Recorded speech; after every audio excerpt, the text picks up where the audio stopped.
Bonjour amis rôlistes et amis non rôlistes ou moins rôlistes en tout cas. Je Bonjour à suis tous.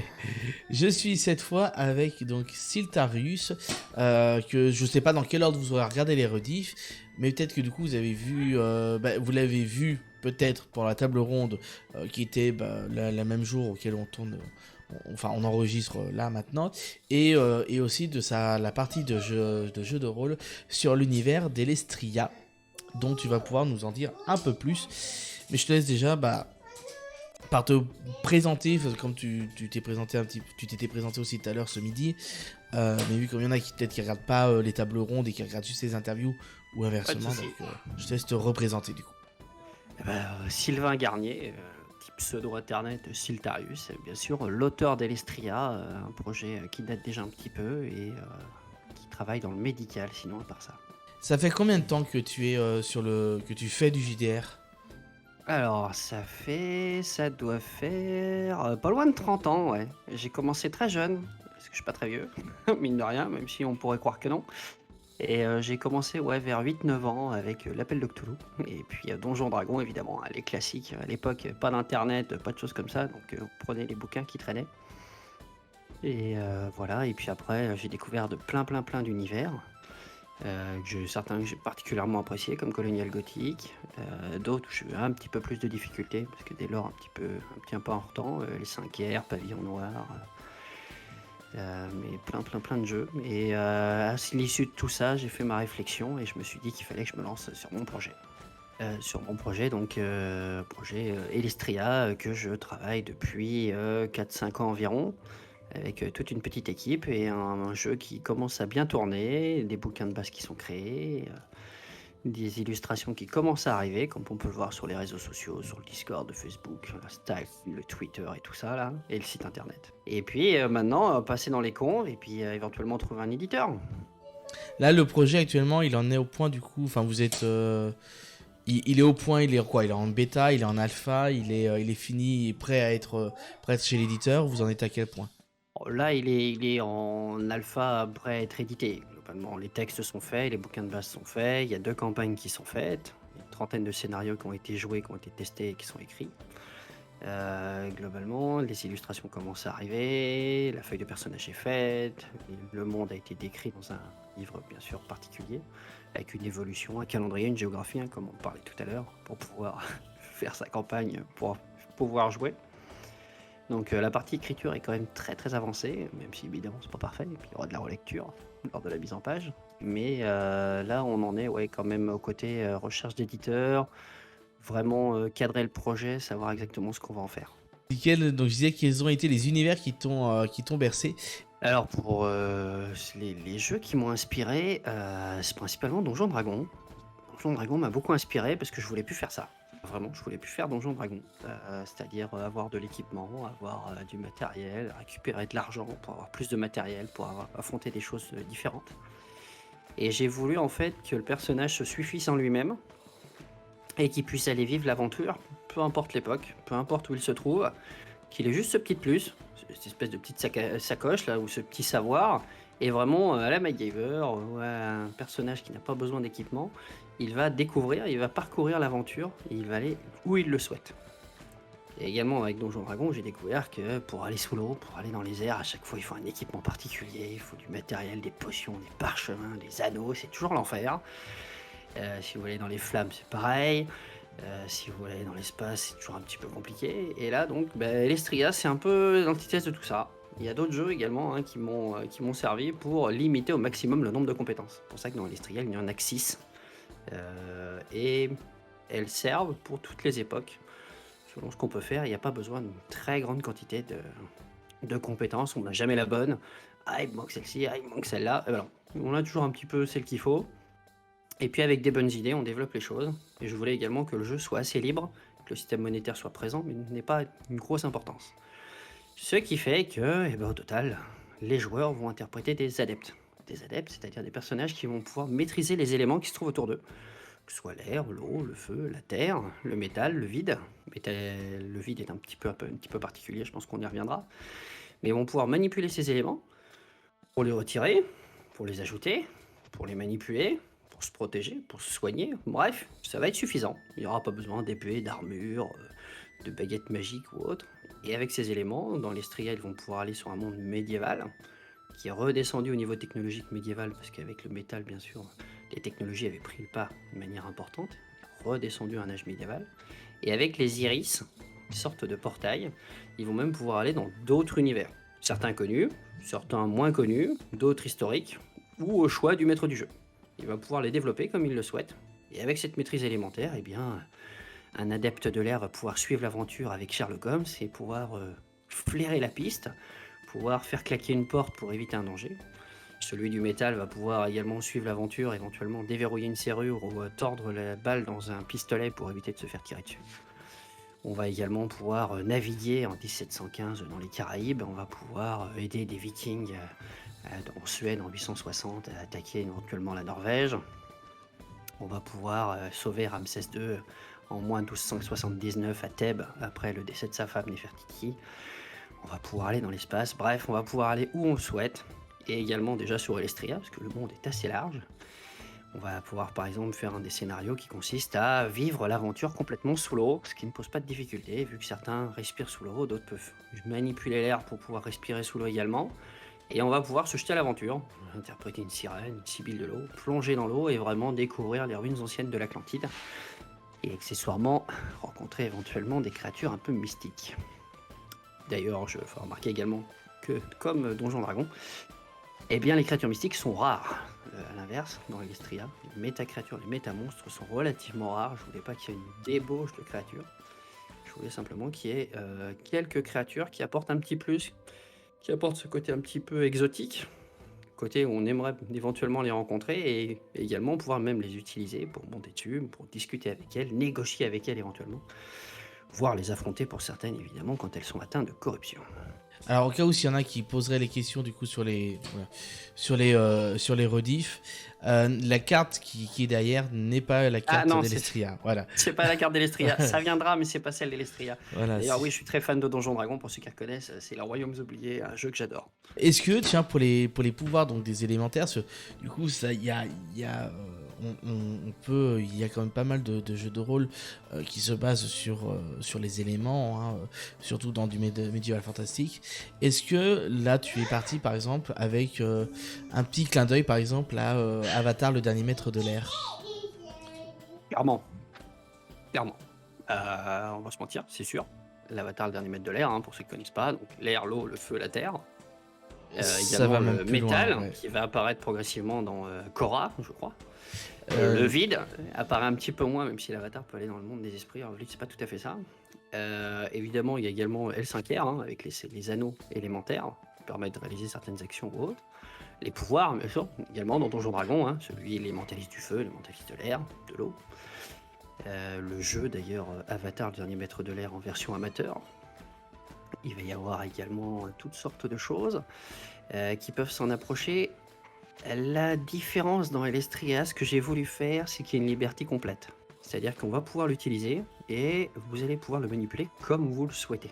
Donc tu n'imposes pas de sortilège prédéfini ou de Alors forme justement, d'utilisation. voilà, exactement. Il n'y a pas de sortilège prédéfini, il n'y a pas de non-sortilège. Vous faites ce que vous voulez de votre élément.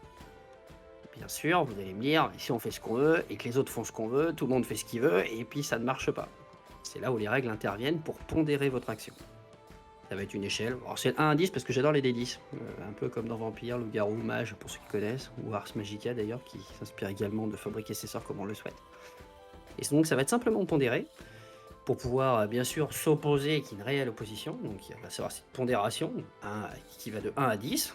Les joueurs étant souvent à 3 ou 4 pour manipuler déjà une quantité d'éléments certaines pour pouvoir faire des choses. Et il va y avoir des contre-pouvoirs qui va être déjà ne serait-ce que la présence d'éléments. Le vide étant basé sur la narration, un vide entre deux personnes, une gourde, une pièce qui est vide, va permettre de pouvoir utiliser le vide. Le feu, bon, c'est assez simple, hein, bien sûr. Si vous êtes au milieu d'un brasier, vous avez du feu. Si vous êtes sous l'eau, ça devient plus compliqué. Quand vous êtes sous l'eau, la flotte est présente, mais quand vous êtes dans les airs, c'est moins présent, ainsi de suite. Pour celui de l'air qui va être sous la terre, ça va devenir un peu compliqué. C'est un contre-pouvoir qui est assez faible, parce que ça permet quand même aux joueurs de vraiment faire ce qu'ils peuvent. Déjà à 2-3, ils peuvent déjà faire beaucoup de choses. Et un autre contre-pouvoir que j'ai mis dans Elestria, c'est la corruption. La corruption étant ce petit message peut-être éventuellement politique d'Extria, c'est un contre-pouvoir qui va venir de l'abus de l'utilisation de ce pouvoir. Et l'abus de l'utilisation de ce pouvoir va faire plonger le personnage, la personne, la créature éventuellement, du côté un peu obscur de la force, qui va le faire dériver, qui va le faire plonger un petit peu dans les méandres et dans le sombre, dans le côté corrompu. Et une fois qu'il va l'avoir, il va y rester. Et il va l'accumuler au fur et à mesure, et ce qui fait que les méchants ne sont pas initialement méchants, ne se réveillent pas un matin, je vais détruire le monde, ça y est, j'ai envie, ce matin. Ils vont pas détruire le monde comme ça, ils vont d'abord utiliser leur pouvoir, puis utiliser cette part de corruption, parce que ce sera peut-être plus facile, permettra de lutter plus facilement pour ce qu'ils veulent faire. Et puis tranquillement, ce pouvoir va finir par dégénérer, va finir par prendre l'emprise sur eux, jusqu'au moment où il va y avoir une bascule. À ce moment-là, ils seront corrompus. Et évidemment, il y a d'autres également, des technologies. On imagine bien que celui qui balance du vent se protège bien. Comme j'ai dit, on peut aller même dans l'espace. Au sabre laser, les éléments ont un petit peu plus de difficulté face à un vieux mousquet ou à une arbalète. Tu commençais du coup un peu à nous expliquer, donc du coup le système, tu es parti sur un système donc de D10. Ah oui, alors oui, c'est un système des 10, lancer plusieurs des 10. Le système de lancer plusieurs des 10 que j'ai pas voulu, même si certains jeux le font très bien, moi j'ai pas voulu ça, c'est-à-dire que plus on va lancer de D10, moins il y aura de risque de faire un échec critique. J'estime que si quelqu'un a plusieurs D10, il y a moins de risques, alors que si vous avez plusieurs D10 et que les 1 par exemple enlèvent des succès, plus vous allez lancer de D10, plus vous risquez de faire de 1, donc moins vous risquez de faire de succès. Statistiquement, c'est pas forcément l'idéal, en tout cas moi c'est comme ça que je le vois. Les D10 peuvent se relancer, ce qui permet effectivement à celui qui sait pas, ou qui fait plusieurs 10, de balancer plein de 10, jusqu'au moment où, si la moitié font des 10, ça va faire des succès critiques, alors là ça va devenir des actions d'éclat monstrueuses. Donc c'est du D10, un nombre de D10, souvent ça va jouer entre un petit peu, ça va être entre 4 et 8, 9 D10 à peu près par action, avec 7 ou plus. Les 10 se relancent, plus on a de succès, plus on a de succès, moins on a de succès, moins on a de succès. Et également des pouvoirs ajoutés, la chance, parce que j'aime bien ce petit coup de bol qui va donner des succès supplémentaires. Il va y avoir également le credo, un code de conduite, c'est-à-dire que votre personnage, s'il est spécialisé dans l'artisanat, va avoir quelques points de credo qui vont lui donner des succès automatiques. Et donc votre spécialiste artisan aura plus de mal à se faire damier le pion par celui qui n'a jamais rien fait, mais qui lance les dés et qui obtient un 10. Et vous lancez 4 dés et vous ratez. Eh bien non, vous pouvez utiliser votre credo, et plus vous allez jouer votre personnage et insister, plus vous allez gagner ces points-là, qui vont vous permettre encore plus de renforcer votre roleplay, votre interprétation. Si j'ai bien compris, en fait, tu avais mis le succès à partir de 6, c'est ça? Alors sur la macro de l'ordinateur, parce que c'était donc 6, strictement au-dessus de 6, donc 7 ou plus. Mais non, c'est 7 ou plus. Pourquoi du coup, en fait, avoir mis justement, c'est pour équilibrer par rapport à la difficulté ou enfin, Alors pourquoi avoir mis 7 ou plus? Ouais, sur un jet de dés à 5, quoi. Alors pourquoi avoir mis 7 ou plus? Certains sont à 8, mais demandent moins de succès. Lance moins de dés, mais demandent moins de succès. Vampire, cops, mage, loup-garou, pour ceux que je connais. Le succès peut également, le seuil peut être modifié. Ça va plutôt être pavillon noir, par exemple, pour celui qui me vient le premier en tête. Je voulais un système assez simple, qui offre assez facilement des succès si les idées sont bonnes. Est-ce que ça rejoint une part narrative? C'est possible, mais c'est-à-dire le personnage, il a un pouvoir, il peut l'utiliser, et il n'est pas sans cesse à « Ah, j'ai raté, j'y arrive pas, je manipule le métal, mais non, j'arrive même pas à tordre une barre en fer parce que voilà, je lance les dés, c'est nul. » C'est un peu dommage, donc effectivement c'est peut-être un peu facile, même si j'ai dû rajouter le créneau, parce qu'il y en a qui font suffisamment d'échecs comme ça. Même en lançant une dizaine de dés, sont capables de me faire que 2 succès, même si statistiquement ça dépasse toutes les statistiques. Donc dans 7 ou plus ça se passe assez bien. Le jeu a été testé sur une campagne complète, jouée 3 fois, une autre campagne avec un autre âge et un autre système de replay. Testé une fois, et j'ai dû faire jouer 150 joueurs différents pour le moment. Et le jeu a été masterisé par 3 autres personnes en dehors de moi. Et la mécanique, a priori, fonctionne. D'accord, si vous aviez essayé justement avec un système des 20 ou un système des 100 par Des exemple. 20 interdits par la loi. J'avais dit pas comme Donjon Dragon, donc pas de D20. Alors D20 j'adore sur certains jeux. Le D20 va avoir ce côté limitant que je vais pas pouvoir avoir mon système de points de 1 à 10 pour mon système, parce que si le 4 et le 5 vont être très proches, si c'est juste un +1 qui différencie. Et en fait le système des 20 va couper, parce que ça va être succès ou ça va être raté sur un seul dé. et ça va apporter moins de finesse, moins de recherche. Ça va apporter plus facilement des succès critiques ou des échecs critiques, une question statistique, hein. Sur un des 20, il y a plus de chances de faire 20 qu'un succès critique, ou un qu'un échec critique, peu importe le jeu, hein. Inversement, sur plusieurs dés, ça devient plus difficile. 4 dés faire 2-10, les statistiques sont moins bonnes. Ce qui est valable pour tous les systèmes de G, hein, pas spécialement l'Estria, hein. Ouais. Ce qui est valable sur tous les systèmes de jet de dés, c'est pour ça que j'ai choisi ce système-là. Et parce que le D10, parce que c'est un dé qui est cool et qui n'est pas un polygone de Pythagore. Platon, pardon. Ouais. Polyèdre de Platon, excusez-moi. C'est Donjon Dragon. Et c'est le même système. des 20, hein. C'est le même C'est le système système que. des... Ce- système des 20 classique. Ouais. C'est-à-dire que le système des 20, que ce soit Star Wars, que ce soit Rokugan, que ce soit Donjon Dragon, peu importe le système, c'est un système des 20 classique, il faut faire un succès. Le côté où mes joueuses étaient pas fans, je suis désolé pour la misogynie, mais c'est elles qui me l'ont dit, elles détestent compter. Un des 20 plus le bonus en force, plus le bonus à cet endroit-là, plus j'ai eu ça, et puis je rajoute ça parce que je suis positionné comme ça rajoute des dés. Ça remplace pas Rokugan avec le roll and keep, hein, c'est-à-dire les 8 des 10 et puis vous en gardez 4 et vous gardez les meilleurs, puis commencez à faire des calculs scientifiques là, que je déteste. Le jeu est super, hein, le jeu est génial, hein, L5R c'est un très très très bon jeu, hein, mais le système, je suis pas fan. Donc non, c'est pour ça. Alors effectivement, du système D'accord, des 20, ok. ça pourrait être facile, hein, mais s'il fait, c'est que ça va jouer sur 1, un bonus de 1. Et donc celui qui est mauvais, il lance un des 20, celui qui est bon, lance un des 20. Et celui qui est mauvais a une chance statistique de faire 20, celui qui est bon a une chance statistique de faire 20, mais elle est la même. Et donc le mauvais peut parfaitement arriver à briller. Ça peut être sympa pour un combat ou autre, mais pour Alestria, je le voyais un peu différent, et pour doser les pouvoirs, c'est le système qui s'y prête le mieux. Tu dois prendre une récupération, et oui, parce que j'ai même utilisé ce pouvoir-là, les récupérations, pour récupérer de la vie. Je voulais pas que les personnages passent leur temps à dormir, ce que je faisais quand j'étais gamin, quand je jouais à Donjon Dragon, parce que magicien avec un seul sort, il fallait dormir 8 heures pour en récupérer un. Alors maintenant, c'est de la chance, hein. Vous faites les récupérations courtes, les récupérations longues, là, avec Héros et Dragons et tout ça, là, c'est super. Mais à une époque, il fallait dormir 8 heures sans être dérangé pour avoir son projectile magique pour la journée, il fallait pas le rater, hein. Il fallait prendre le bon sort. Ouais. C'est un petit peu l'enfer. Donc là, pour les récupérations, pour donner un peu de peps au jeu, on peut prendre les récupérations automatiquement. Et par contre, le système, je l'ai voulu vraiment les combats courts. On a peu de points de blessure ou des points de fatigue. Il y a les deux termes. Fatigue étant pas forcément la fatigue uniquement physique, mais étant également la fatigue psychologique. C'est pas toujours sympathique de voir le personnage. Je traverse les égouts là, en mangeant des rations. Je traverse les égouts, puis je ressors, je suis en pleine forme. Non. Tu vas prendre des points de fatigue parce que l'hygiène, t'aimes bien te promener dans les égouts, mais c'est non. Voilà, donc tu vas prendre des points de fatigue parce que traîner dans la bouche jusque-là, il y a un moment, ça te saoule. Manger des rations moisies, c'est pareil, tu vas prendre des points parce que t'aimes bien manger un bon repas. Donc à l'auberge, par contre, effectivement, tu prends un bon repas, tu prends un bon bain, tu regagnes des points de fatigue. Mais inversement, t'en perds si tu fais pas. Dormir accroché à la branche d'un arbre avec une corde pour éviter de se faire bouffer par les bestioles, c'est ce que je faisais à Donjon Dragon gamin aussi. Ça, c'est pareil. T'as le droit de prendre des points de fatigue. Et les blessures pour les coups physiques. Mais la fatigue, ça va être peur, les problèmes psychologiques, voir quelqu'un de mort, voir quelqu'un qu'on a vu souffrir, tout ça. Et la récupération permet de récupérer l'un ou l'autre. À l'heure actuelle, Elestria comporte combien de one-shot et combien de campagnes? À l'heure actuelle, Elestria comporte 30 scénarios et une campagne de 10 sessions, 10 scénarios qui sont bien sûr allongeables, et une autre campagne d'à peu près encore 10 scénarios, Est-ce qu'il y a... écrits et testés. D'accord. Est-ce qu'il y en a d'autres qui vont être prévus de campagne et d'autres scénarios? Alors, la première campagne se joue au 3e âge d'Elestria. L'autre campagne se joue au 4e âge d'Elestria avec un changement complet du monde et avec un changement légèrement sur la feuille. Même système de jeu, changement sur la feuille.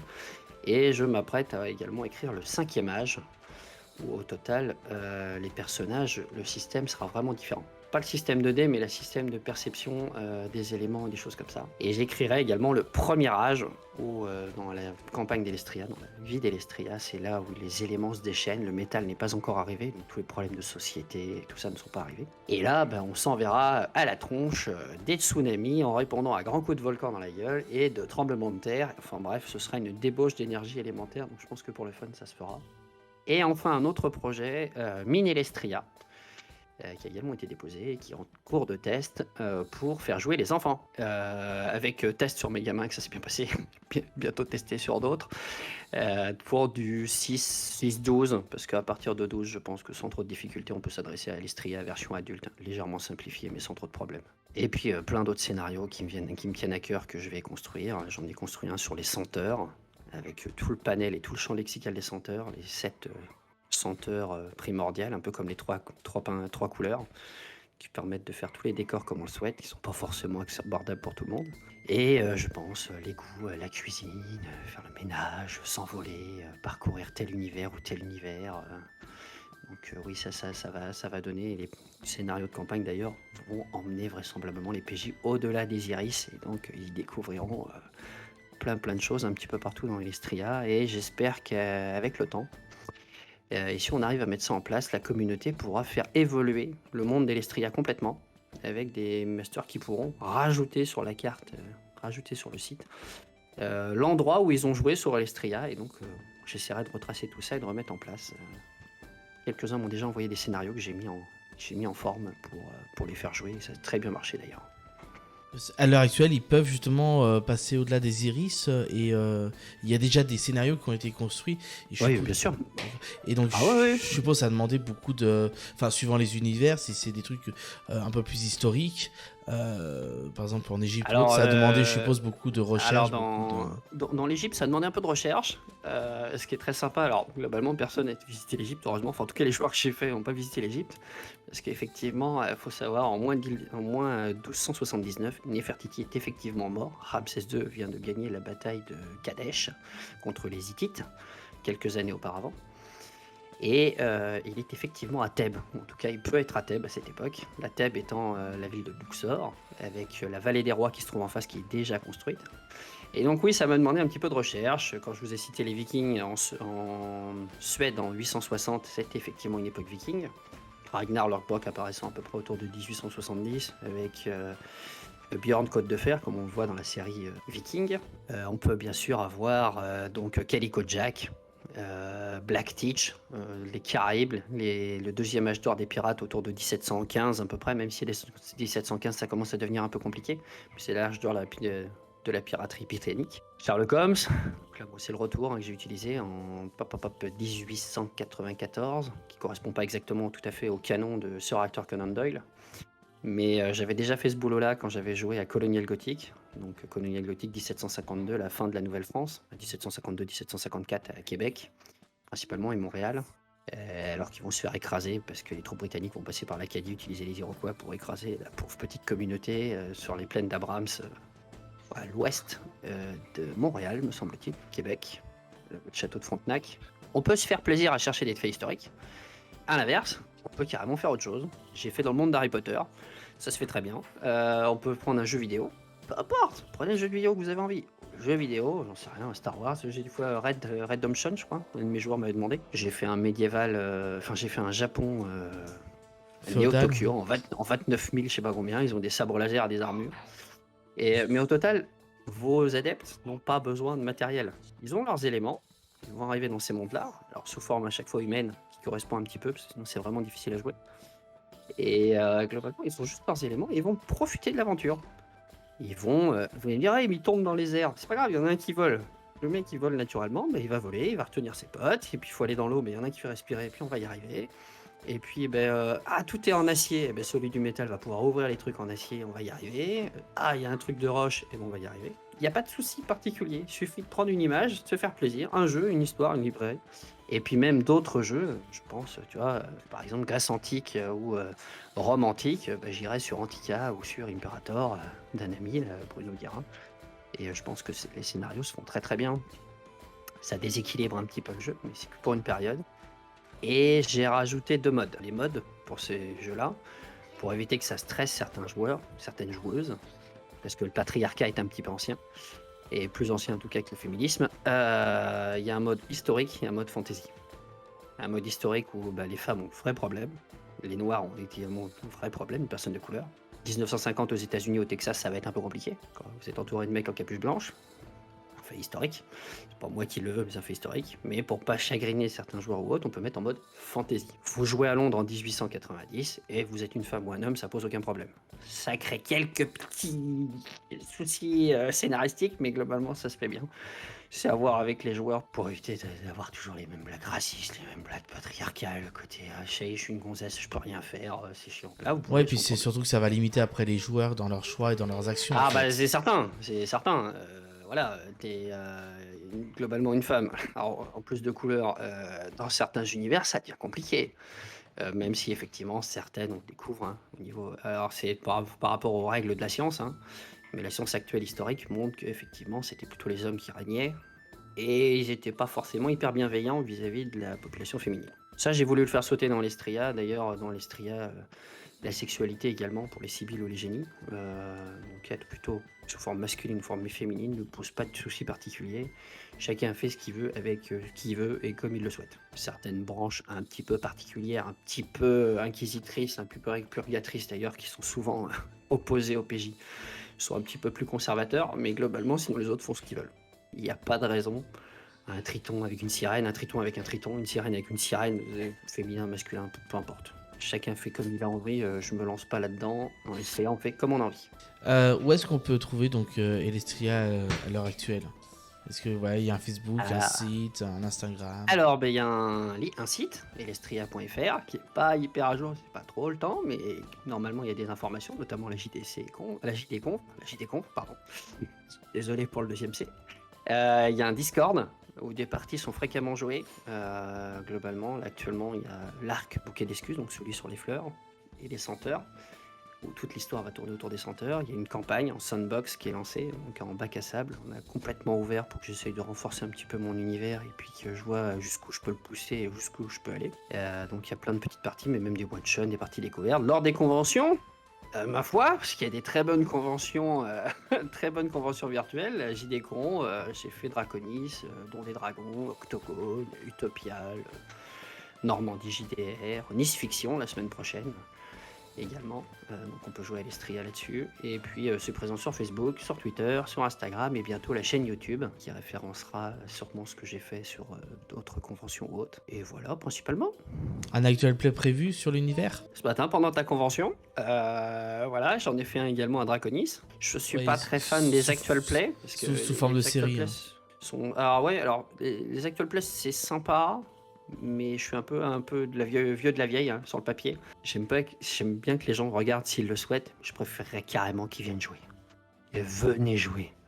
C'est sympa de regarder les autres. L'aventure est sympa, on vit de l'intérieur et tout. Bah autant jouer. Venez, il y a de la place, on trouvera, on s'arrange. Là ce soir j'ai 4 joueurs, il en faut un autre, c'est pas grave. Allez, venez, on va jouer, on s'éclate, vous êtes dans le jeu, vous avez votre feuille de perso, une poignée de dés et c'est parti. On y va, faut pas avoir peur, les systèmes se fait très bien. J'accompagne les 3/4 du temps, la plupart du temps j'accompagne, ça roule tout seul, on vous aide. Les règles sont là juste pour habiller les idées que vous avez envie de plonger dans l'aventure, que ce soit dans le vide, que ce soit dans l'air, que ce soit dans l'eau, que ce soit dans la terre, que ce soit prendre un bain dans une rivière de magma. Pandale, juste à se faire plaisir. Venez jouer. Pour la rediff, vous retrouverez donc tous les liens dans la description, donc le site, tout ce qu'il y a, le Discord, etc.